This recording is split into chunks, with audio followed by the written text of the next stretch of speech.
Ok, continuando, né? Espero que tenha entendido a primeira parte, né? Agora vamos dar continuidade a essa sequência de informações. Primeiro, né?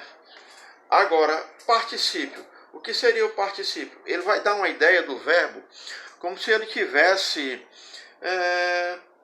num passado, né? Dá a ideia de que o verbo, mas ele não se enquadra em nenhum tempo, nenhuma conjugação verbal, nem no pretérito perfeito, nem no pretérito imperfeito, nem no mais que perfeito.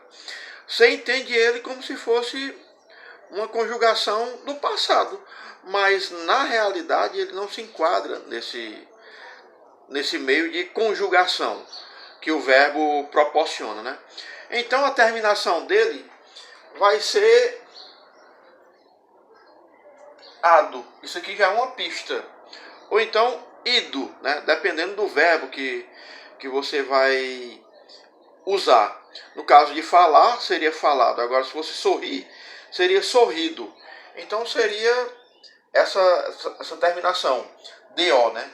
Terminação clássica. Agora, na hora de usar esse termo, você vai perceber também que ele não será o verbo principal da oração. Porque o verbo principal da oração, no caso desse exemplo, será tinha, né? Ele tinha falado.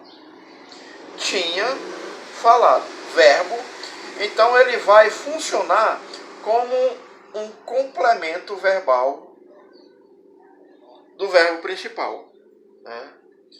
A ação também, que geralmente na frase é desempenhado ou por um substantivo ou por um adjetivo, né?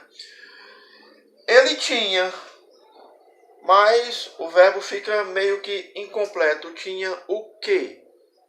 Falado. Então ele faz o complemento da informação, né? Esse complemento da informação. Observar a terminação, a ligação entre os dois termos e a função a qual ele desempenha. E o gerúndio, que é a terceira forma verbal da nossa forma nominal. O gerúndio, ele vai ter essa terminação NDO. Também observar que isso são pistas, né? Que a gente vai encontrar para identificar as formas nominais. As pistas serão sempre no final da palavra, né?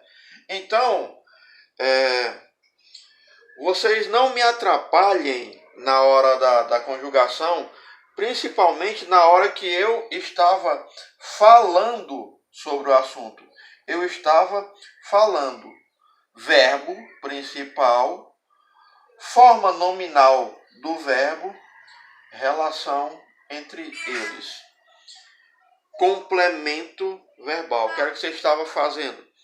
Estava falando.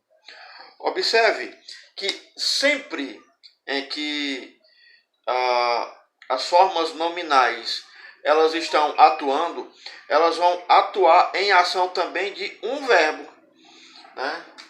Um verbo a conjugar e a forma nominal, porque elas ajudam a explicar verdadeiramente como as ações verbais estão se desempenhando na hora da oração, né?